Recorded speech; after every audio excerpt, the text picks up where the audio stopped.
আসসালামু আলাইকুম রহমতুল্লাহ। সুপ্রিয় শিক্ষার্থীবৃন্দ, মেকানিক্যাল ইঞ্জিনিয়ারিং চ্যানেলের পক্ষ থেকে তোমাদের সকলকে জানাচ্ছি আন্তরিক শুভেচ্ছা।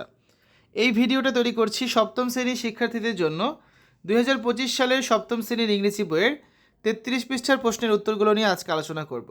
Class 7 English first paper, unit 4, people who make a difference, lesson 3, a new generation, page 33।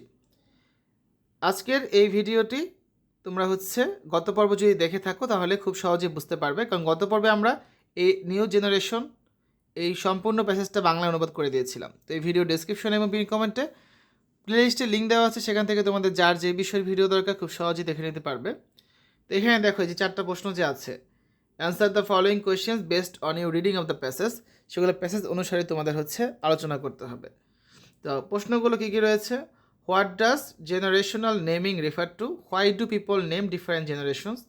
Number 2, describe one unique characteristic or challenge of the current generation.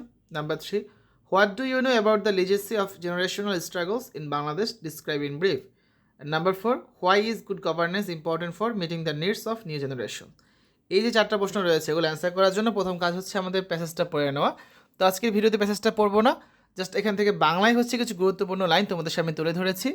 যেমন প্যাসেজের শুরুতেই বলা হয়েছে কি যে ইন্টারনেটে একটা গান রয়েছে, সেজনের গানের নাম কি? কথা কও। এই গানটা তোমরা শুনেছো কি না? এই গানটা 2024 সালে যে জুলাই অভ্যুত্থান হয়েছে সেখানে একটা প্রতীক হয়ে উঠেছিল, ঠিক আছে? তারপরে প্রজন্ম বলতে কি বোঝায়, প্রজন্মের সংজ্ঞা কী, এই বিষয়গুলো নিয়ে আলোচনা করা হয়েছে। একটা চার্ট রয়েছে, সেখানে বিভিন্ন ধরনের প্রজন্মের তালিকার বিষয়টা তুলে ধরা হয়েছে, ঠিক আছে? তারপরে আমাদের যে প্রজন্মের তালিকা রয়েছে সেখানে কিছু ছবি রয়েছে, কোন ছবিতে কি বোঝানো হচ্ছে প্রতিটা ছবির নিচে বর্ণনা দেওয়া হয়েছে। এখানে তোমাদের বাংলাদেশের যে ছাত্র আন্দোলন হয়েছে, তাছাড়া 2018 সালে সড়ক নিয়ে আন্দোলন হয়েছে, সেই বিষয়গুলো তুলে ধরা হয়েছে। তারপর বাংলাদেশের অগ্রগতিতে মুক্তিযুদ্ধের যে ভূমিকা ছিল সেটার কথা তুলে ধরা হয়েছে। আজকে যে তরুণ প্রজন্ম আছে তারা 2000 সালের আশেপাশে জন্ম নিয়েছে, তারা শুরু থেকে ইন্টারনেটের সাথে সংযুক্ত ছিল, তাদের বিষয় তুলে ধরা হয়েছে। জুলাই অভ্যুত্থানের কিছু ছবি এখানে রয়েছে। তো সব কিছু মিলিয়ে টেক্সটটা এখানে সাজানো হয়েছিল। তো আজকের এই ভিডিওতে আমরা এই 4টা প্রশ্নের উত্তর দিয়ে দিব। আর যারা আগের পর্বটা দেখোনি, আবারও বলছি, তারা আগের পর্বটা দেখে নাও। সেখানে পুরো এই 4টা পৃষ্ঠা 30 থেকে 33 পৃষ্ঠা বাংলায় অনুবাদ করে দেওয়া আছে, যাতে করে খুব সহজেই তোমরা প্যাসেজটা বুঝতে পারো। ওকে, চলো এই প্রশ্নগুলোর উত্তর দেখে নেওয়া যাক। তো আমাদের অ্যাক্টিভিটি এর ফার্স্ট কোয়েশ্চেন যেটা আছে, what does generational naming refer to? প্রজন্মগত নামকরণ বলতে কি বোঝায়? Why do people name different generations? কেন মানুষ বিভিন্ন প্রজন্মের নামকরণ করে? তো আসলে আমরা দেখি অ্যান্সারে কী লেখা যেতে পারে। Generational naming refers to the practice of assigning specific names to groups of people born during a particular time period. প্রজন্মগত নামকরণ একটি নির্দিষ্ট সময়কাল এই জন্ম নেওয়া মানুষের এই গোষ্ঠীগুলিকে নির্দিষ্ট নাম দেওয়ার একটা প্রথা, ঠিক আছে? These names reflect the unique characteristics, experiences and influences that define each group. আর এই নামগুলি প্রতিটি গোষ্ঠীর অনন্য একটা বৈশিষ্ট্য বা অভিজ্ঞতা এবং প্রভাব প্রতিফলিত করে। People name different generations to understand social, cultural and political dynamics better, highlighting how historical events and technological advancements shape their lives.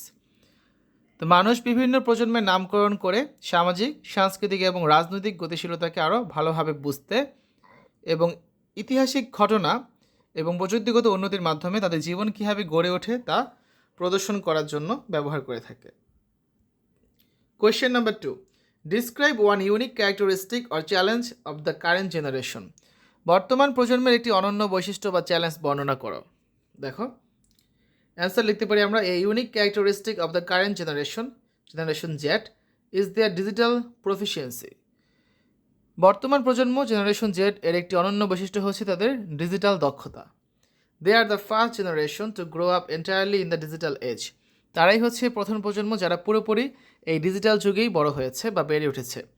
However, a significant challenge they face is balancing hyper connectivity with feelings of isolation. অর্থাৎ তবে একটি বড় challenge অতিরিক্ত সংযোগের সাথে একাকিত্বের অনুভূতির ভারসাম্য বজায় রাখা। As they often experience mental health issue despite being socially and digitally connected, কারণ তারা প্রায় সামাজিক এবং ডিজিটালভাবে সংযুক্ত থাকলেও মানসিক স্বাস্থ্য সমস্যার সম্মুখীন হয়ে থাকে। Question number 3, what do you know about the legacy of generational struggles in Bangladesh, describe in brief. বাংলাদেশের প্রজন্মগত সংগ্রামের উত্তরাধিকার সম্পর্কে তুমি কি জানো, সংক্ষেপে বর্ণনা করো। Bangladesh has a rich legacy of generational struggles. বাংলাদেশের প্রজন্মগত সংগ্রামের একটি সমৃদ্ধ উত্তরাধিকার রয়েছে। The baby boomer generation fought for the country's independence in 1971, laying the foundation for subsequent fights for democracy in the 1980s. অর্থাৎ বেবি বুমার প্রজন্ম 1971 সালে দেশের স্বাধীনতার জন্য লড়াই করেছে, যা পরবর্তী সময়ে 1980-এর দশকে গণতন্ত্রের জন্য সংগ্রামের ভিত্তি স্থাপন করে। In 2018, the younger generation, predominantly Generation Z, lead the road safety protest, showcasing their political awareness. 2018 সালে তরুণ প্রজন্ম, মূলত জেনারেশন জেড, সড়ক নিরাপত্তার জন্য প্রতিবাদ নেতৃত্ব দিয়েছিল, যা তাদের রাজনৈতিক সচেতনতাই প্রদর্শন করে।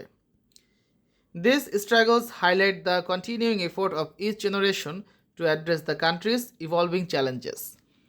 তো এই সংগ্রামগুলি প্রতিটি প্রজন্মের দেশটির পরিবর্তিত চ্যালেঞ্জ মোকাবেলা চলমান প্রচেষ্টাকে কিন্তু সকলের সামনে উপস্থাপন করেছে বা তুলে ধরেছে। আমাদের লাস্ট যে কোয়েশ্চেনটা আছে 4 নম্বরে, why is good governance important for meeting the needs of new generations. নতুন প্রজন্মের যে চাহিদা, সেই চাহিদা মেটাতে ভালো শাসন ব্যবস্থার গুরুত্ব সম্পর্কে আলোচনা করো। ঠিক আছে, আচ্ছা দেখি আমরা অ্যান্সারে লেখা যেতে পারে কি। Good governance is essential for meeting the needs of new generations because it ensure justice, equality and opportunities. ভালো শাসন ব্যবস্থা নতুন প্রজন্মের চাহিদা মেটানোর জন্য অপরিহার্য, কারণ এটি জাস্টিস মানে ন্যায়, ইকুয়ালিটি মানে সমতা এবং অপরচুনিটিস অর্থাৎ সুযোগ নিশ্চিত করে, এনশিওর করে।